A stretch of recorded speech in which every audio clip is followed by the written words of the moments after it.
তুই এখানে কেন এসেছিস? তুই কি ভাবছিস তোর সাথে আমি খাবো? মা, ও যদি একই টেবিলে আমার সঙ্গে বসে খায়, আমি কিন্তু আজকে দুপুরে ভাতই খাবো না, এখান থেকে চলে যাবো। আচ্ছা তুই মাথা ঠান্ডা রাখ, আমি দেখছি। এই তুই এখানে কেন বসছিস? নিচে বসে খাবি। আর গ্রামে তো নিচে বসেই খাইতি, এখন ডাইনিং টেবিল দেখে ডাইনিং টেবিলে খাইতে আসছিস না? এই প্লেট কোথায় নিচ্ছিস? এই প্লেট তোর জন্য না, এগুলো আমাদের ফ্যামিলি মেম্বারদের প্লেট, তোদের জন্য এই প্লেট না। তোদের মতো ছোট লোকেদের জন্য আর কাজের লোকের জন্য ওয়ান টাইম প্লেট আছে, প্লেটটা দে তো। দাঁড়াও মা, ভাত টাত সব কিছু দিয়ে দিই, তা না হলে আবার এসে ঘ্যান ঘ্যান শুরু করবে। দাও তো বলো।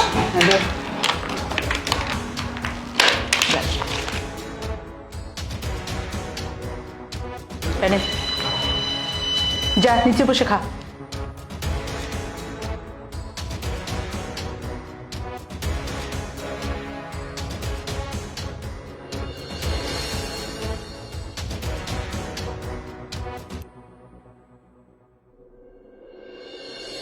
সাসি, ও সাসি, ও বুন্ডি, আরে তোরা কোয়ানে গেলি? কি রে তুই তুই ঘরে ঢুকলি কি করে? দরজা খোলা ছিল? আসসালামু আলাইকুম সাসি, কেমন আছেন? আমি ওই দরজা খোলা ছিল, সোজা শ্বশুর করে চলে আসছি, বসেছিলাম। মনে মনে কি হয়েছে মা? এমন ডাকাডাকি করতেছো কেন? এই তুই দরজা লাগাস নি কেন? দেখ তো এই গ্রামের ছোট লোকটা এই যে চলে আসছে, গায়ে খ্যাপ। মা, তোমাকে আমি কতবার বলছি আমাদের বাসার কাজের লোকটাকে চেঞ্জ করো, তা তো তুমি করবা না। উনি ঠিকঠাক মতো কাজও করে না, এখন বাসার গেট খুলেও চলে গেছে, এই জন্য তো এই খ্যাপটার ভিতরে ঢুকতে পারছে। তুই এর কথা করছিস কিসের জন্য আমার সাথে? হ্যাঁ, আমি কি চোর নাই না ডাকাই? আর আমি তো তোর ভাই, আমি তো স্বাস্থ্য ভাই। গ্রামেতে কত কষ্ট করে আইছি, কালকে সে ট্রেনে উঠিলাম, এমনি এসে নামলাম, আমার সাথে এর কথা করছিস কেন? তা বন্দি তুই কিরাম আছিস? এই চুপ থাক, তোর সাথে কথা বলার আমার কোনো ইচ্ছে নেই। খ্যাত একটা গায়ে ভূত, ঠিকঠাক মতো শুদ্ধ ভাষায় কথাও বলতে পারে না। কি নাম আছিস মুন্ডি? এই তুই কি জন্য আসছিস? আর দেখে তো মনে হইতেছে তুই 6 মাসের সফরে আসছিস, এত বড় সুটকেস নিয়ে আসছিস, কেন আসছিস? আরে না না চাচি, আমি থাকতে আসিনি। ওইসে কি, ওই যে ব্রিফ কেসের মধ্যে। এই, কি ব্রিফকেসের মধ্যে কি? হ্যাঁ, এর ভিতর গাদা গাদা জামা কাপড় আনছিস, 2-3 মাস থাকবি, আমার বাবার অন্ন ধ্বংস করবি, গিলে টিলে তারপর গ্রামে যাবি, তাই তো? তোদেরকে না আমি খুব ভালো করে চিনি, ফালতু কোথাকার। তোদেরকে খাওয়াইতে খাওয়াইতে আমার বাবার এই অবস্থা, অধঃপতন হয়ে গেছে আমার বাবার। আরে না, পুরা ভুল বুঝতেছিস। ও চাচি, ওই চাচারে দেখতে পাচ্ছিস রে?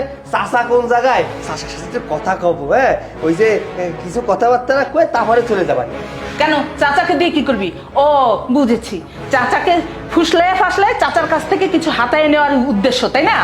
কিন্তু চাচার সাথে যে আমি একটু কথা কব, তার মানে বাড়ি নেই না, তাহলে এক কাজ করি, দুপুর তো হয়ে গেছে, দুইটা খাইয়ে দাইয়ে তারপরে যাবানি। দুইটা খাবার গুছান, আমি খাইয়ে দাইয়ে চলে যাবানি। এই তুই পা উঠে বসছিস কেন? পানামা, আমার লাখটা কেন সোফা নষ্ট হয়ে যাচ্ছে, পানামা। ছোট লোক জানে কোথাকার, কিভাবে সোফায় বসতে হয় সেটাও জানি না, পা উঁচা করে বসতে, গাইয়া ভূত জানে কোথাকার। এই, তোরা তো কুকুরের মতো স্বভাব কেন? হ্যাঁ, লাঞ্চের টাইম হয়েছে, আমরা এখনো খাইনি, আর তুই মাত্র বাহির থেকে এসে খাওয়ার কথা শুরু করে দিছিস। মানে কুকুরের যেটা স্বভাব, তুই তো কুকুরের মতো।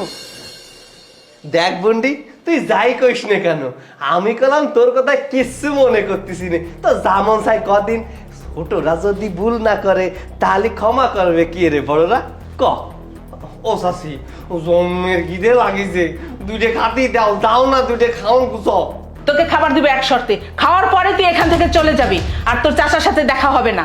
আর আমি চাই না যে তার সাথে দেখা করে তার পকেট থেকে তোরা টাকা নিস, আর একটা টাকাও তার পকেট থেকে তোদেরকে আমি নিতে দিব না। বেহায়া নির্লজ্জ কোথাকার। বুঝলাম না, আমার ছোট বোনটা আমার সাথে এর কথা করছে কেন? শহরে এসে পরিবর্তন হয়ে গেছে নাকি আমার চাষির দ্বারা পাইছে?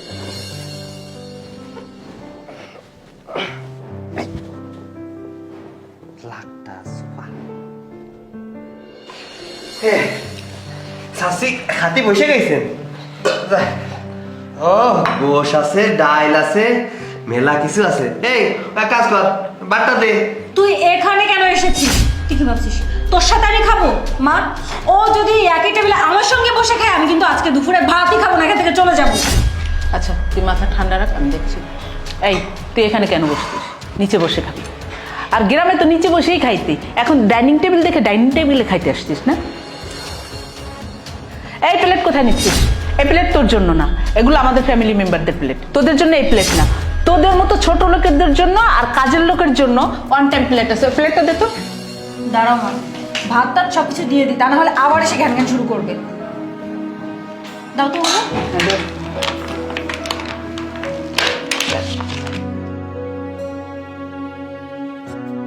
এনে যা নিচে বসে খা।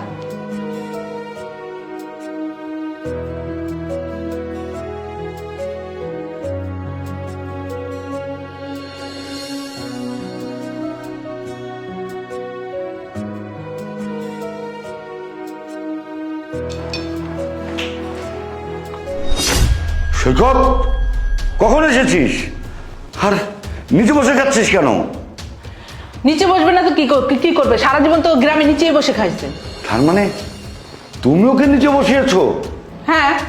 ও আমার রক্ত, আমার বড় ভাইয়ের সন্তান, তুমি কিনা তাকে নিচে বসিয়ে খাওয়াচ্ছ?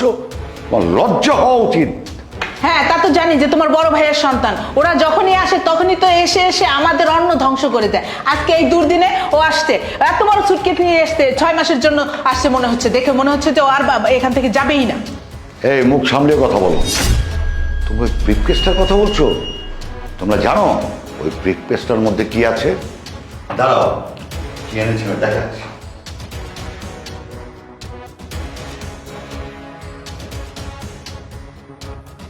এই ব্রিফকেস? হ্যাঁ। এই দেখো এই ব্রিফকেসে কি এনেছে।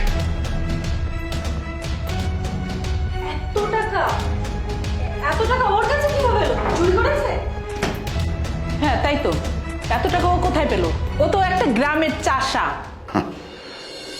আমি যে বিপদে পড়েছিলাম বিজনেসে, সেটা তোমরা জানো, আর আমার কিছু আপনজন জানে, কিন্তু এই সৈকত কোথা থেকে খবর পেয়েছে আমি নিজেও জানি না। সে টেলিফোন করে আমাকে বলল, চাচা আপনার সমস্যা, 20 লাখ টাকা লাগবে, আমি আমার জমি বিক্রি করে সেই টাকা আমি আপনাকে দেবো, আপনি বিপদ থেকে মুক্ত হন। সেই টাকাটাই ও নিয়ে এসেছে, আর তোমরা কিনা ওকে নিচে বসে খাওয়াচ্ছ, এইভাবে ব্যবহার করছো। আরে পাশে একটা ভিক্ষুক আসলো, তার সাথে তো ভালো ব্যবহার করা উচিত, আর তোমরা কিনা।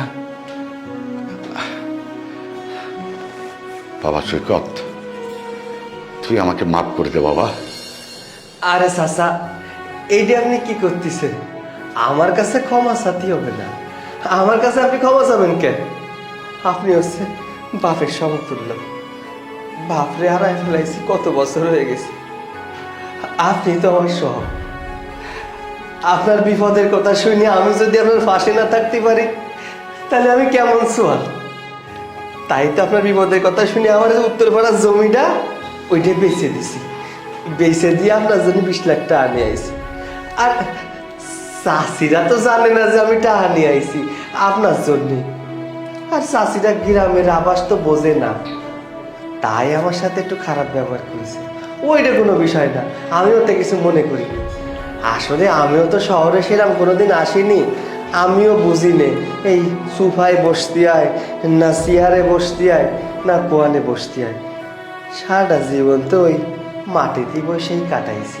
যাই হোক, আপনি আর চাষিরা কিছু কইেন না, চাষির কোনো দোষ না, সব দোষ আমার। বাবা সৈকত, তুমি আমার মাফ করে দাও। আমি না বুঝে তোমাকে অনেক কষ্ট দিছি, অনেক কথা বলে ফেলছি, অনেক খারাপ ব্যবহার করছি। বাবা, আমি যদি জানতাম যে তুমি আমাদের এত বড় উপকার করছো, আমি জীবনে তোমার সাথে খারাপ ব্যবহার করতাম না। আর একটা বিষয়, তোমার চাচার ব্যবসার লস যাওয়ার পর থেকে আমার মাথা গরম থাকে, আমি কাউকে দেখতে পাই না। যদি কেউ বাড়িতে আসে তখন মনে হয় যে ওরা বুঝে আমারটা খেতে আসলো, নিতে আসলো। আমি তো এখন অভাবী হয়ে গেছি, আমি মানুষকে কিভাবে সাহায্য করবো বলো বাবা? এই জন্য আমি যে আসে তার সাথে খারাপ ব্যবহার করি, যেন ওরা আর বেশি তখন না থাকে, আমার বাড়িতে চলে যায়। তুমি আমাকে মাফ করছো তো বাবা? হ্যাঁ চাচি, আপনি মার মতো, আপনি আমাদের ক্ষমা চাচ্ছেন কেন? তো একটা কথা কি জানেন, আমরা গ্রামের মানুষরা শহরের মানুষের বাড়ি খাতি আসিনি, হয়তো প্রয়োজনে আসি, নাহলে রক্তের টানে আসি। থাক, আমার তাহলে ক্ষমা চাওয়ার কোনো দরকার নেই, আমারে পাপের ভাগিদারি করতে হবে না। ভাইয়া তুমি প্লিজ মাকে আমাদেরকে মাফ করে দাও। না জেনে বুঝে তোমার সঙ্গে অনেক খারাপ ব্যবহার করে ফেলেছি। আমি তো তোমার ছোট বোন, প্লিজ কিছু মনে করো না। আরে দূর পাগলি, তুই তো আমার বন্ডি, তোর উপরে আবার কিসির রাগ? সে তখনের তো তোরে কইছি না, ছোটরা তো ভুল করবে, বড়রা যদি মাফ না করে তাহলে ছোটরা সুযোগ কোন যাতে হবে। ভাইয়া চলো এখন আমরা সবাই মিলে একসাথে খাবো। বাবা যাও তুমি ফ্রেশ হয়ে আসো।